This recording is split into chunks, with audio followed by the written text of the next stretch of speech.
Aquí a la visita de Julieta Buciame, licenciada en psicología y máster en no sé qué en la No, posgrados en la Universidad Favaloro. Blanco Horacio. Horacio Blanco, que es abogado y abogado. Sí. No sé si tenés pertenencia institucional o... Sí, tengo pertenencia institucional, sí. Está bien. Trabajo en el mismo lugar, en la misma área. Bueno, ambos trabajan entonces en el servicio penitenciario y nos van a contar las delicias de la vida en el empleo público durante la gestión de Cambiemos, tanto a nivel nación como en este caso en el marco de la provincia. Julieta. Sí, yo más que nada quería exponer mi caso, que algo habíamos hablado cuando fui a la radio en Buenos Aires. Bueno, que es el tema de que a mí la Junta de Salud Penitenciaria no me reconoce lo que es un embarazo de alto riesgo que yo tuve con mi bebé. Uh-huh. Y después, bueno, él nace prematuro, tampoco me dieron los días por prematuro. Y yo pensaba un poco por ahí que esto quizás no me pase solo a mí, me pase a un montón de mujeres.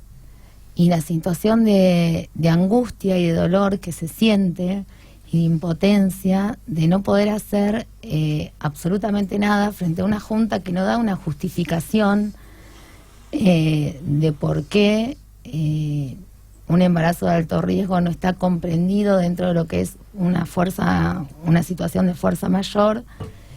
Y bueno, tener que cargar con todo esto y con descuentos, obviamente, en lo laboral y con el miedo de hablar.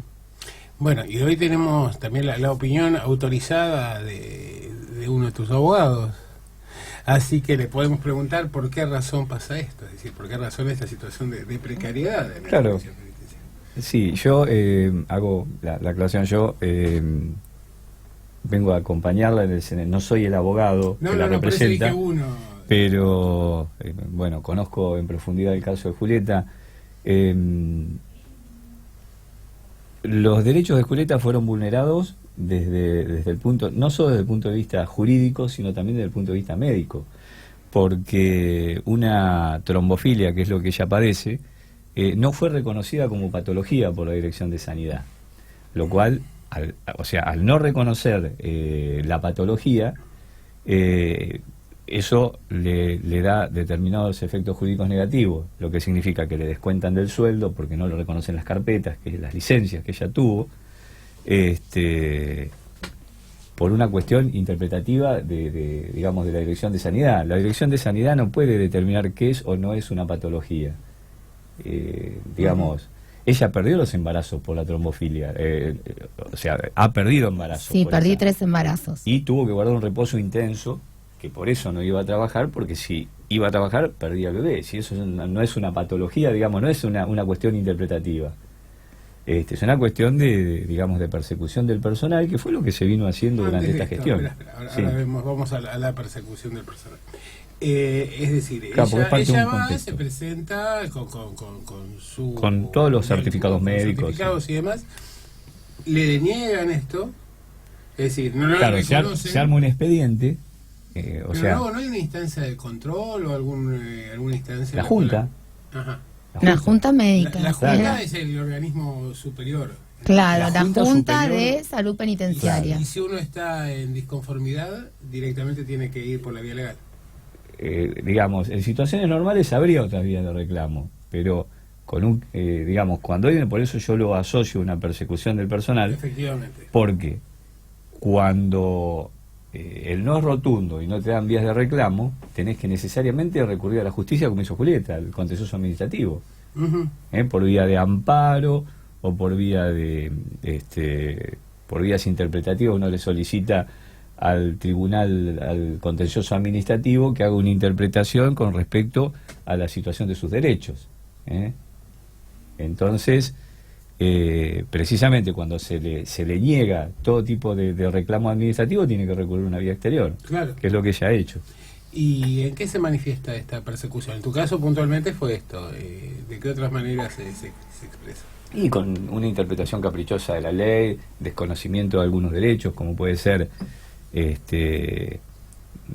derecho, digamos, para la ley 9578/80, que es la que rige el servicio penitenciario, la interposición de un recurso administrativo, de un recurso de reconsideración o un recurso de apelación, interrumpe, tiene efecto interruptivo de la medida. Ellos lo desconocen, dicen que no tiene efecto y continúan adelante con la medida y que vayan al contencioso a reclamar. Con eso han hecho hasta despidos y muchos despidos, más de 2.000 casi. ¿Más de 2.000 sobre, sí. tenés idea más o menos de la planta? Y no. 90.000 serán. Más o menos. Y Más o también menos, se han hecho 98.000 muchos sumarios a los profesionales de salud penitenciaria sin causa. ¿Y la persecución por qué viene? ¿Viene por los reclamos o viene por cuestiones Vino políticas? porque había que llegar a un número de despidos. Había un Excel, digamos. Sí, pero hay que hacer una meta. oportunamente Sí. la gobernadora dijo: yo voy a sanear las mafias del servicio penitenciario y voy a despedir 1.700 personas. Entonces, en base a eso, tuvieron que implementar un sistema de reanimar sumarios por abandono de servicio que ya eran obsoletos de años atrás, los revivieron y despidieron a la gente por no haber presentado el certificado médico dentro de las 24 horas. Bueno, ¿Con cuestiones efecto así. retroactivo?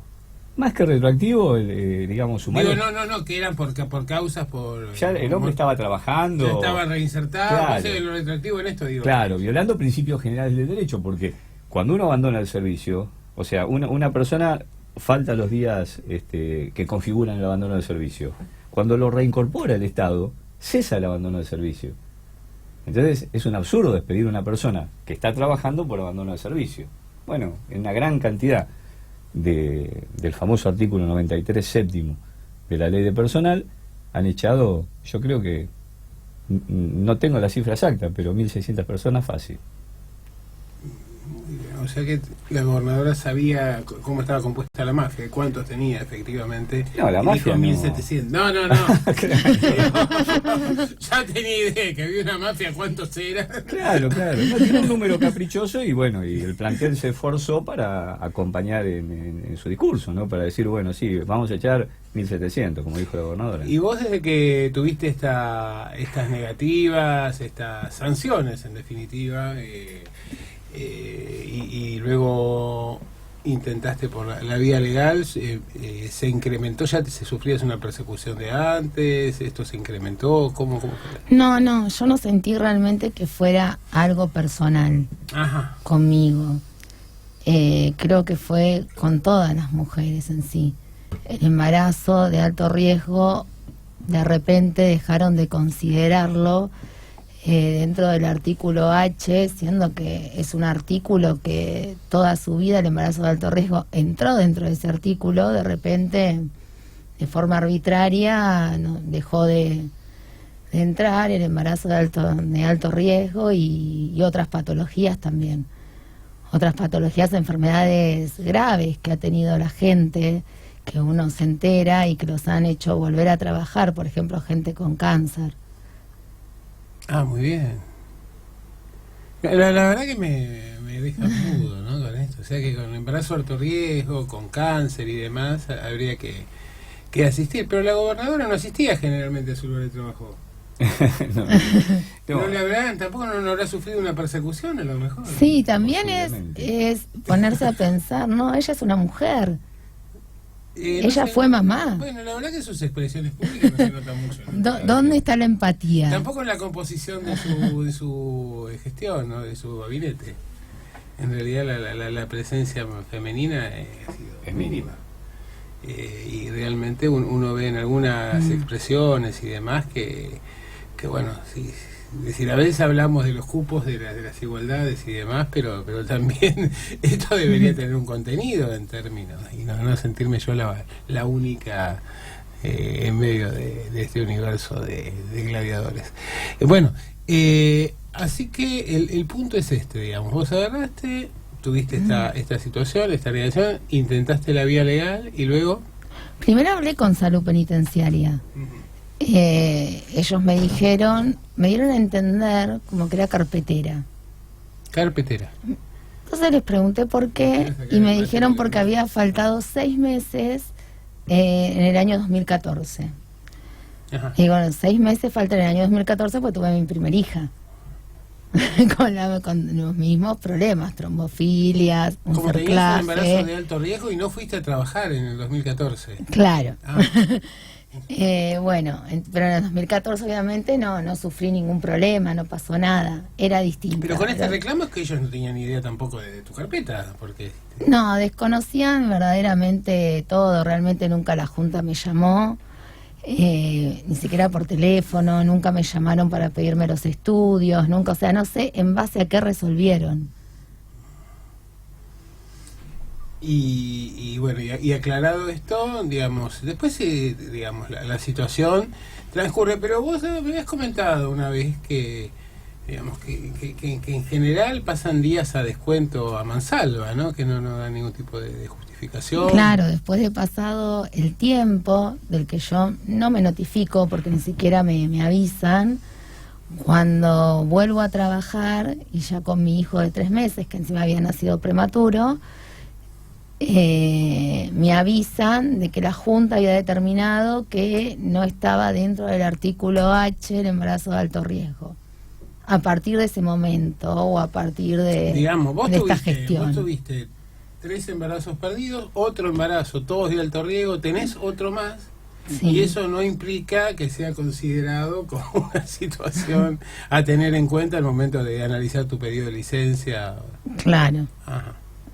Claro, más que tomarlo como un antecedente, Es una patología eso. precisamente lo toman como un agravante. Le dijeron, vos en el año, ¿qué año fue? 2014, cuando tengo mi primer hija. Estuviste faltando 6 meses, sos carpetera. Carpeta como carpeta Sí, médica queda licencia, claro, ¿no? sí. Es una expresión muy del penitenciario, es carpetero, entonces la catalogaron de eso. Más que tomarlo como, digamos, como un antecedente válido de que la patología existe, lo tomaron como un agravante. O sea que digamos que vos no podrías embarazarte de acuerdo Claro. a esta lógica. Claro, de acuerdo a esto, si yo me vuelvo a embarazar y no sé, voy a descuento totalmente. Sería súper carpetera ahí. Súper. De alguna manera estarían diciendo, bueno, se embaraza para... ¿no? Para no venir, claro, para no trabajar. Es típico, ¿no? Ese típico discurso. Los pobres se embarazan para no trabajar. Igual es un discurso que Ese- corre ese mucho tipo en el de penitenciario. discurso, Sí. Antiprogresista. Bueno, es un discurso que en general siempre está asociado a organizaciones que tienen algún tipo de encuadramiento, Ujú. ¿no? Y de hecho, qué sé yo, quien sabe, realmente incluso yo creo que hasta llegan a creerlo, ¿no? De que Algunos sí. Y de hecho, el personal ha sido muy perjudicado incluso por estos despidos, porque al quitar 1000 y pico, casi 2000 y pico, no 1000 y pico, porque a esta altura deben ser cerca de 2100 los despidos, tienen que trabajar más horas con recargo de servicio que no se las pagan. Ajá.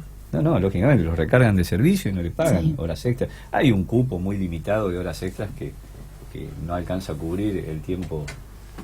Pero el recargo de servicio implica que tengas que estar más tiempo o dedicarle menos tiempo a cada caso. No, más tiempo. No, que Tiene tengas que que estar estar más más carga tiempo horaria claro, una carga horaria mayor. No, porque a lo mejor te Donde pueden antes decir, había- en lugar de 20 minutos, dedicarle 10. No, donde antes había 20 personas, ahora quizás hay 18. Ese Claro. horario hay que cubrirlo con los que están. Es una cuestión así. Sobre todo en unidades grandes. Que es el caso. No, en cárceles grandes. Digo, No, en las pero el chicas no caso se de nota que- tanto. No, Bueno, ella yo está trabajo en una unidad pero chiquita también es dentro poco de el todo. personal ahí, claro. Claro, sí, pero el personal Ajá. es poco, es escaso, los ¿Y cuál recursos es la tarea también. concretamente que tenés que hacer ahí?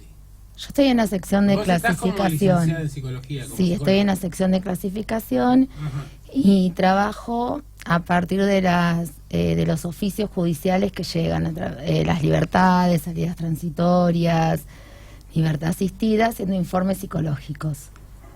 Esa es mi función. Después, bueno, no voy a... ¿Cómo es el día a día? O sea, por ejemplo, vos para determinar si una persona puede tener una salida anticipada, además, ¿Vos tenés sesiones regulares con esa persona o simplemente haces una evaluación en el momento en que se presenta el caso? Antes había más tiempo para hacer evaluaciones más extensas, a veces para hacer un psicodiagnóstico, para tomar técnicas proyectivas, psicométricas. La verdad que, bueno, impusieron de alguna forma que había que hacer 20 informes mensuales, mínimo cada profesional. Entonces, a partir de ahí, no importa tanto la calidad del informe, que es lo que nos han transmitido, sino la cantidad. Bueno, y ahí ya roza con la ética de cada uno, ¿no? Claro. Yo no llego a los 20 informes generalmente, O sea, digamos, porque es un sujeto evaluado. Pero ahí hay una cuestión de riesgo, porque si vos estás determinando si una persona está en condiciones de salir o no, y no te dan ni las herramientas, ni el tiempo, ni las condiciones de evaluación, digamos, por más que seas un excelente profesional, siempre corre el riesgo de que esa evaluación no sea todo lo sólida que uno esperaría, ¿no? Sí, yo lo que creo que a grandes rasgos en lo que es materia de seguridad hay una política totalmente, un Estado totalmente ausente, ¿no es cierto? Tenemos cárceles que están superpobladas, por eso también el personal se ve limitado en el caso, por ejemplo, la demanda de informes judiciales es cada vez mayor porque es mayor la cantidad de presos. Claro. Entonces, ante esa situación tienen que bajar la calidad y aumentar la cantidad de trabajo. Y ahí en el penal donde vos estás, ¿se ve una situación de hacinamiento de las reclusas? O dentro de son varones. Sí, pues el hacinamiento se da creo que en todos lados, porque de hecho creo que hay como 44.000 detenidos y hay plazas para 28.000. Bueno, una industria que funciona en la Argentina, Macri. Y sí, ¿no? la generación de delitos. Por supuesto, eso es algo claro. Y lo otro que me llama la atención, que yo te había comentado una vez, es el hecho de que me llamó la atención, que me parecía extraño que fueran psicólogas con reclusos masculinos. Y que también vos me habías comentado que pasaba lo inverso. Sí. Digo, por un tema de que con los cuidados de género y demás... Sí, hoy con el digamos, siempre fue así, hoy y más con el tema de la igualdad y tenemos más, o sea, hay más inserción en lo... No, pero por ejemplo, vos fíjate, en un aeropuerto, por ejemplo, si vos tenés una persona que es sospechosa de algo, si es una mujer... Ah, no, lógicamente, digamos, en el grupo... De alguna manera vos estás desnudando el alma, el interior de la persona. No, claro, pero en lo que es grupo requisa y todo, los masculinos, digamos... Sí, con masculinos. Que ahora con la ley de igualdad de género hay una complicación muy grande. Ajá. Porque muchas reclusas, o sea, muchas reclusas que asumen el sexo femenino y no, digamos, naturalmente o de acuerdo a la naturaleza no lo son. Y son transgénero. Claro. Sí. Las mujeres no lo quieren revisar, los hombres tampoco, entonces, bueno, muchas veces se busca personal médico, se busca algún híbrido para llegar a esas soluciones. Sí, eso es un tema que el gobierno anterior lo estuvo trabajando muy en profundidad y ahora es como que se ha descuidado. Se ha descuidado el tema de igualdad de género. Está... que el personal médico no quiere... No. O sea, el personal de... en última instancia, como el personal femenino no quiere ir a revisar un travesti, por ejemplo. Sí. Y el travesti no quiere que vaya el personal masculino a revisarlo. Claro. En el caso requisa. Entonces muchas veces lo tiene que requisar un médico, que digamos es un híbrido en el sentido de que es un profesional de la medicina y estaría habilitado para hacerlo. A veces está muy complicado el tema. Y el personal médico, por ejemplo, no es personal de seguridad. Entonces está asumiendo un riesgo que por ahí no le compete. Pero bueno, es un tema muy profundo que lo tenemos que mirar en el futuro cómo resolverlo. Porque es un tema importante, sí. O tal vez pero incorporar justo incurrimos en ese tema, pero bueno, es muy complicado el tema de... Hay cosas que en libertad funcionan perfectamente. La igualdad de género, en libertad, funciona. Más o menos. Debería. Pero en cautiverio es terrible, porque todas las diferencias se acentúan. Entonces es complicado. Por ejemplo, las mujeres no quieren un travesti porque dominan el pabellón. Pues son más fuertes, son más grandotes. Entonces, ¿dónde los ponemos? Es todo un tema muy complejo el de la igualdad de género. Hay que trabajarlo en profundidad tengo esperanza ¿Y dónde estamos? que en adelante se haga. ¿Y dónde los Hay pabellones especiales por ahora. Ajá. Sí. Para que ellos convivan. Ujú. Porque... Ujú. Pero por eso, justo te metiste en el tema Me metí complejo. me ¿sí? metí en un tema que tratamos habitualmente acá. Y realmente te diré que siempre que has hablado, cada vez que hablaste dijiste travesti y lo nombraste masculino y con O. Sí. Lo cual me... ya voy a tener el teléfono incendiado muy pronto. Pero no, porque en realidad tiene que ver con una cuestión de ampliación de derechos simplemente. Sí. Pero... Y hay en ese... En esos pabellones, en ese centro que estás vos, por ejemplo, ¿hay posibilidades de estudiar? Sí, sí, es una unidad de régimen abierto y Estás haciendo semiabierto. como un diagnóstico, ¿no? Porque la gente en general no tiene ni idea de lo que pasa ahí adentro. Es un régimen abierto, semiabierto. Entonces, sí, la verdad que pueden estudiar, algunos ¿Qué implica pueden un régimen trabajar. abierto y semiabierto? A ver, contame. Y en realidad no tendrían que tener nada, pero tienen como un alambrecito. Es distinto, no hay muro. Tiene que ver con una cuestión asegurativa. Ajá. No hay muros.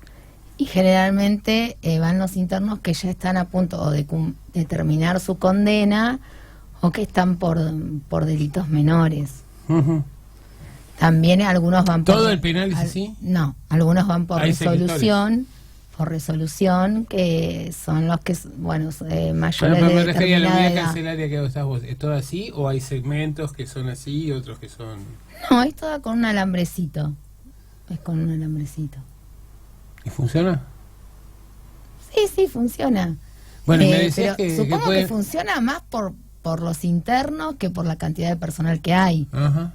O sea, no... Y- Generalmente admite una evaluación previamente Sí. para ir ahí. Claro. Ajá. O sea, no es que el interno, el juez resuelve cuando tiene cumplida determinada cantidad de condena, resuelve que está en condiciones de ir a un régimen semiabierto, un régimen abierto, entonces lo traslada de la unidad de máxima seguridad donde está, una de menor seguridad, o sea, es una parte del régimen de readaptación progresivo.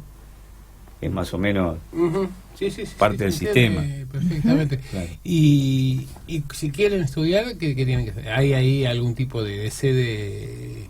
Sí, hay Universitaria. maestros, pueden estudiar. Bueno, la parte universitaria por ahí no cuentan con... No.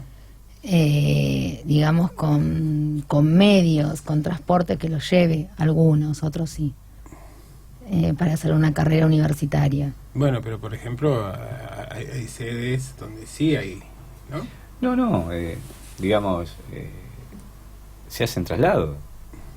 Sí, en algunos casos sí, pero hay algunos internos que te dicen que no pueden estudiar porque o les dicen que no anda el transporte o porque no... Ah, no, claro, lo que dice ella que a veces, el tema es así, el interno que quiere hacer una carrera universitaria, a través del centro universitario se inscribe en las, Sí. en las carreras que elijan, Sí. y después, bueno, el Y tema... casi todos eligen derecho. Y casi todos Sí, eligen la derecho. mayoría sí. O Sí. periodismo. También. Bueno, pero el tema es que, digamos, el juez ordena el traslado del interno. O sea, Claro, sí.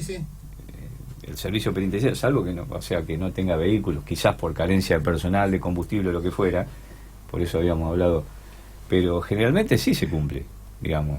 Y a veces sí, a veces, no. sí, lo que pasa es que... Estudiar en la unidad también, de a régimen veces hay abierto cupo y a mucho- veces no. Claro. No, incluso en las unidades de régimen abierto hay internos que se mueven por sí mismos, que tienen salidas transitorias, que tienen... Entonces, Sí. ahí se les complica también, porque no tienen recursos para viajar, bueno... La salida transitoria, ¿qué implica? Que pueden ser que los... Son salidas de 24 Claro, 48 horas al sí. domicilio. Ah, También van al ordenados por el domicilio y juez, después previa vuelven a la evaluación cárcel. del grupo Claro. de atención y seguimiento. Ajá. Bien. Entonces, nos vamos enterando de No, es cómo complejo. cómo es la dinámica. No, Sí. porque en realidad, de alguna manera, es decir, se ha marginalizado, de alguna manera, a ver, se ha invisibilizado y se ha condenado drásticamente al recluso, cuando la mayoría de nuestros reclusos ni siquiera tienen una sentencia firme, ¿no? Y sí, una gran cantidad, claro. Sí, hay muchos procesados. Y, claro, y luego está todo el proceso de reinserción, pero en el medio es como que la sociedad en conjunto se desentiende, Y sí. ¿no? Y de golpe, bueno, empezamos a ver que aparecen estas cosas, que a lo mejor hay voluntad de estudiar, pero para sancionarlos, o porque no tienen recursos, o porque hay cupos, o lo que sea, no pueden hacerlo. Que hay, que existen estos regímenes de salida transitoria como una etapa previa a la liberación. Bueno, qué sé yo. La realidad es que no hay una buena política de asistencia y tratamiento para una reinserción social. Y no hay política de prevención. Bueno, Bentham lo planteaba, ¿no? Y también Foucault eso, de alguna manera, que en realidad las sociedades están preparadas para llevar a alguien a la cárcel, pero no para reinsertarlo. Y bueno, en una política de negación como esta, de este gobierno, de negación de la realidad y de negación de la problemática social, Sí. suceden estas cuestiones. Yo recuerdo cuando Axel hizo un Kicillof, ¿no? Nuestro futuro gobernador, Sí, creo que no hay otro, ¿no? hizo un análisis que fue muy mal interpretado. Efectivamente, sí. Por la prensa, ¿no es cierto? Muy mal interpretado. Él interpretó una realidad. Hoy en día hay muchos jóvenes que no consiguen trabajo, no tienen posibilidad de trabajar, y lo único que pueden hacer es vender droga. Eso dijo. Pero eso es obvio. Y es una realidad, y si nosotros no asumimos la realidad no podemos resolver nada. Es decir, si vos sabés que en una sociedad no hay trabajo, de alguna manera estás induciendo a la gente que sobreviva como puede. Por supuesto. Sí. Es sentido común. Es sentido común, no, sí. No implica una apología de la delincuencia. Por supuesto que no. Pero lamentablemente, No, y no. esto lo vemos con el caso de Bolivia ahora y Oh. siempre, ¿no? Que uno, de alguna manera, cualquier señal que pueda ser aprovechada por este adversario, que bueno, que a lo mejor no se preocupa por el bienestar general, pero sí por las técnicas de persecución y de aprovechar estas instancias. Claro.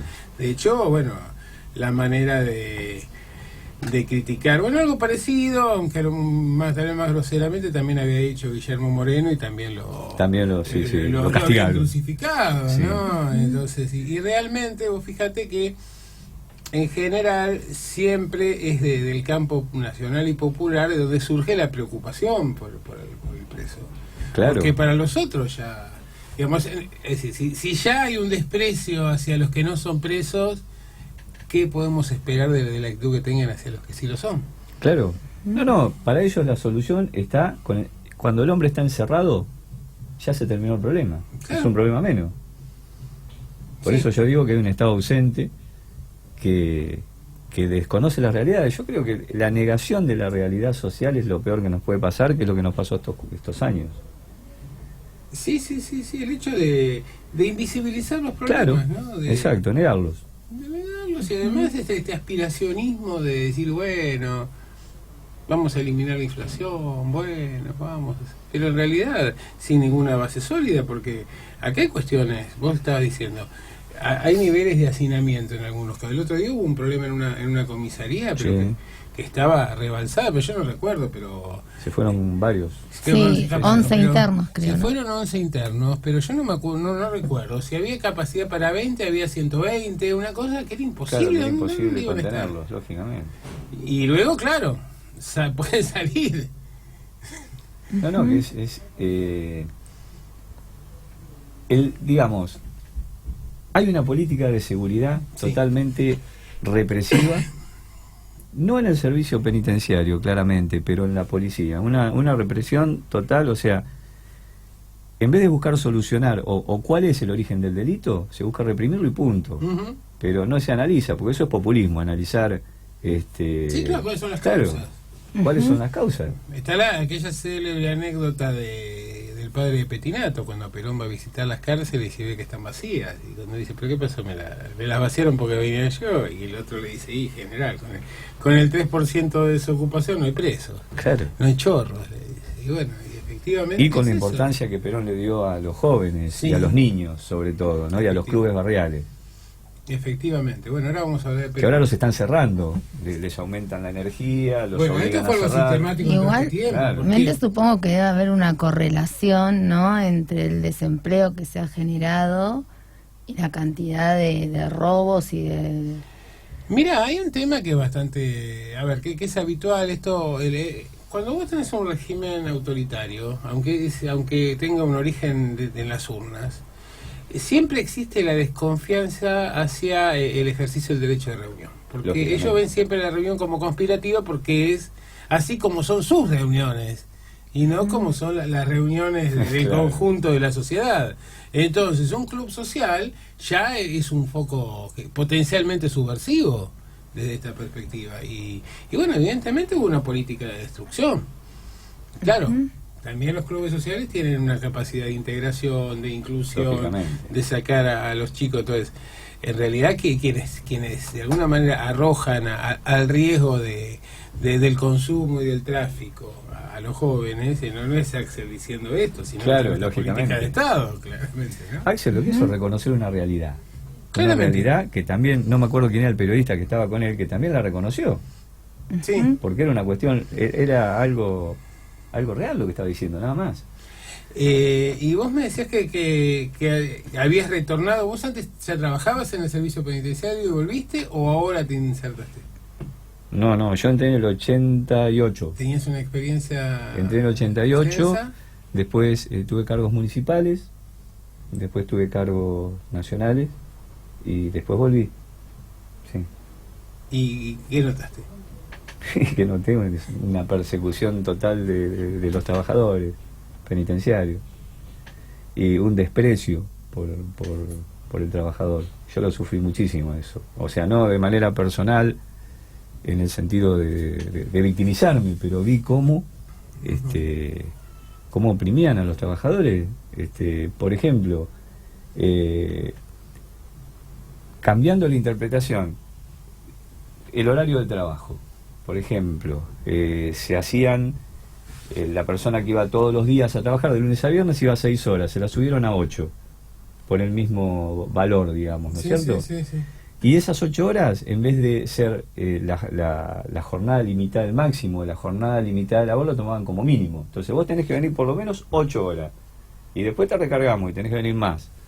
A una especie de taylorismo, digamos. Claro, Si no, es terrible. Bueno, la ley del penitenciario es de la época del proceso, modificada y avalada por las legislaturas, pero tiene un origen. Y dice que eso hay que estudiarlo mucho para el futuro. Dice, el horario del trabajador penitenciario, dice, del personal penitenciario queda a exclusiva discreción del jefe del servicio penitenciario. Es así, no me acuerdo el número del artículo, pero lo Sí, dice. sí, es así. Entonces no hay límite. Claro, Es porque interpretativo. imagino también tendrás que pedir el permiso para embarazarte. Y obvio. Claro, en esa lógica, interpretación, ¿no? lógico. Estamos con pautas que quedan con vestigios del Eso proceso está militar. instalado, mirá, qué interesante, ¿no? Porque en realidad hay muchas más pautas que continúan en vigencia, ¿no? Sí, sí. Incluso uno lo ve, por ejemplo, los estatutos de todas las universidades nacionales tradicionales, que son todas del año 56. Sí, sí, hay cosas que quedan. ¿No? Digo, Esta es del año 80.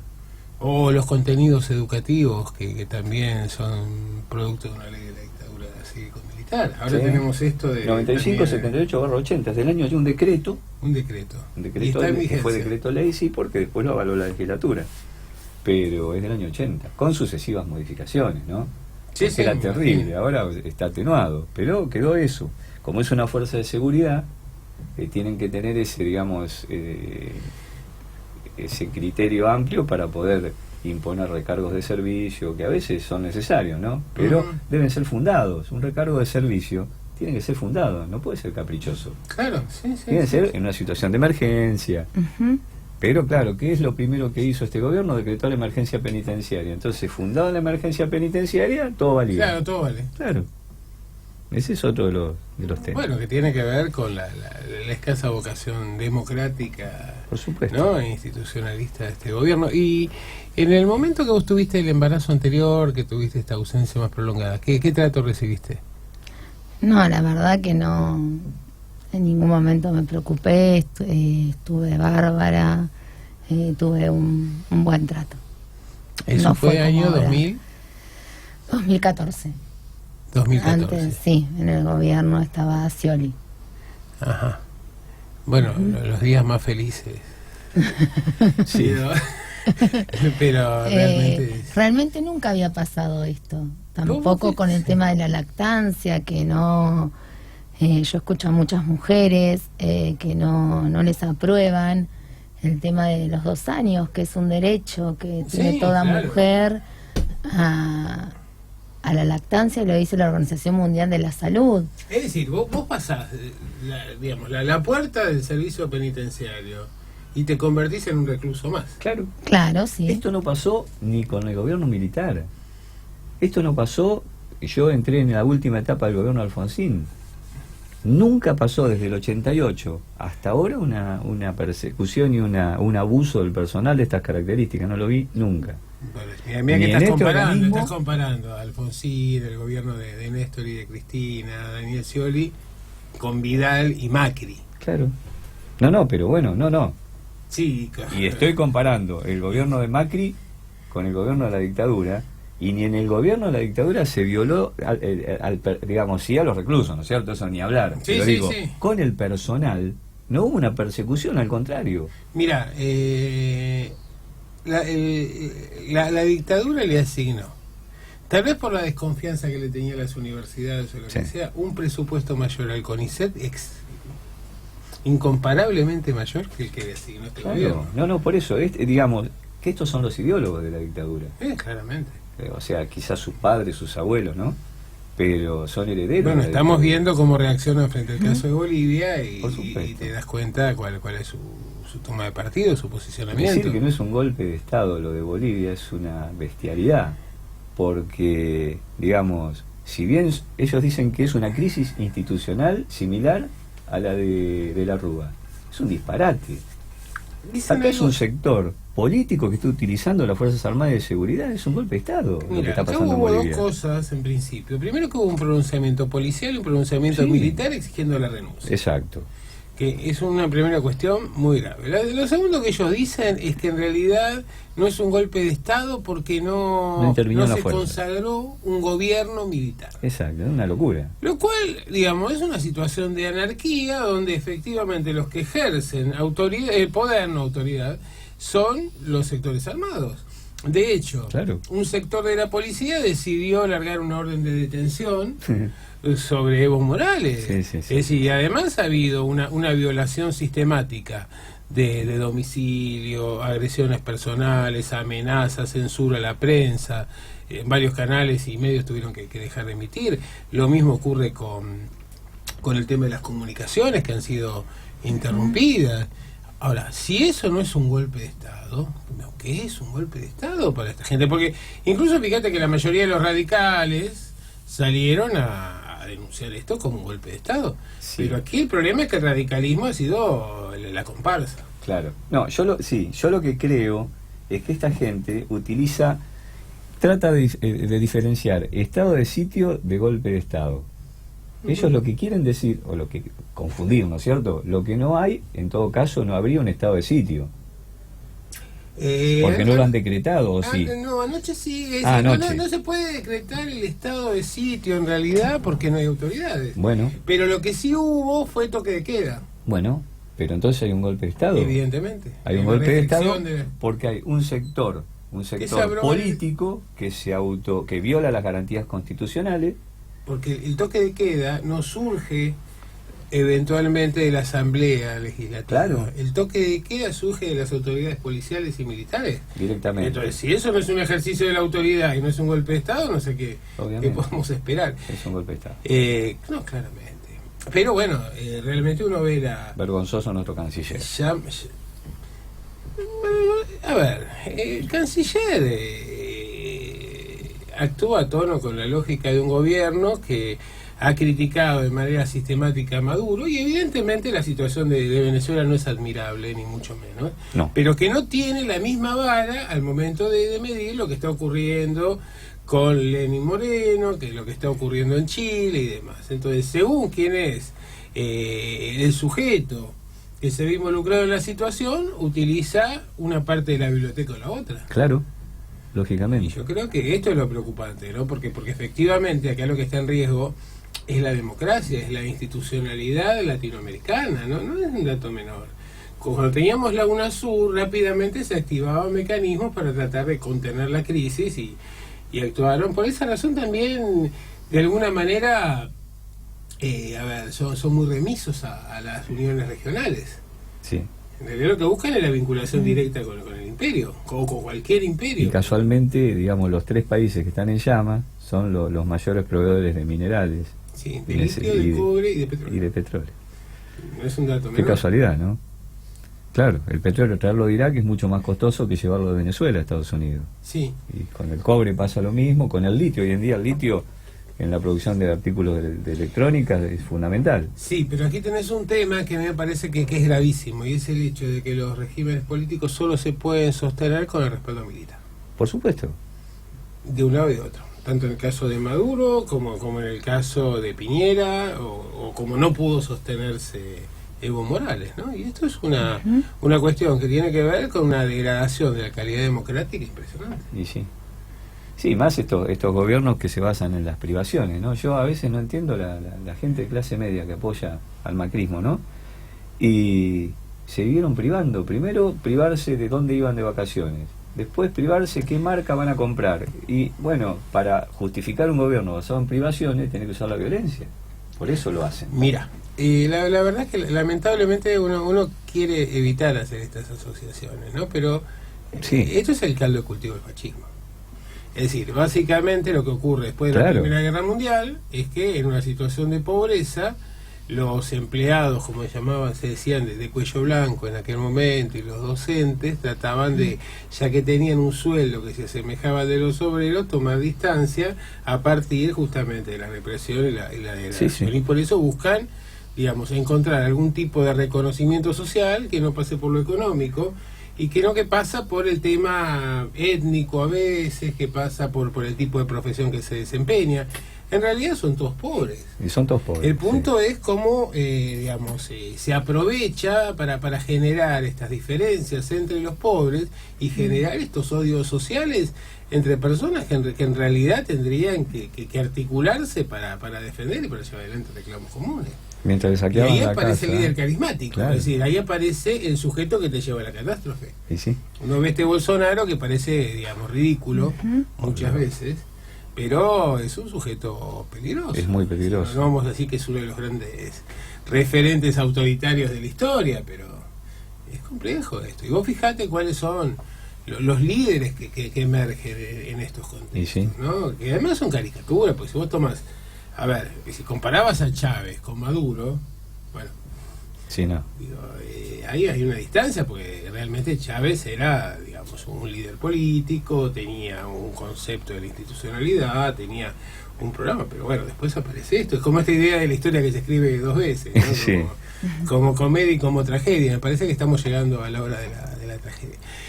Se nos acabó el tiempo. Bueno, la verdad es que creo que ahora nuestros oyentes tienen un panorama mucho más amplio, y esperemos que a partir del 10 de diciembre cambie la situación en la Argentina y también en el servicio penitenciario. Tal vez podrías arriesgarte a tener otro embarazo, a ver cómo te trata la próxima gestión.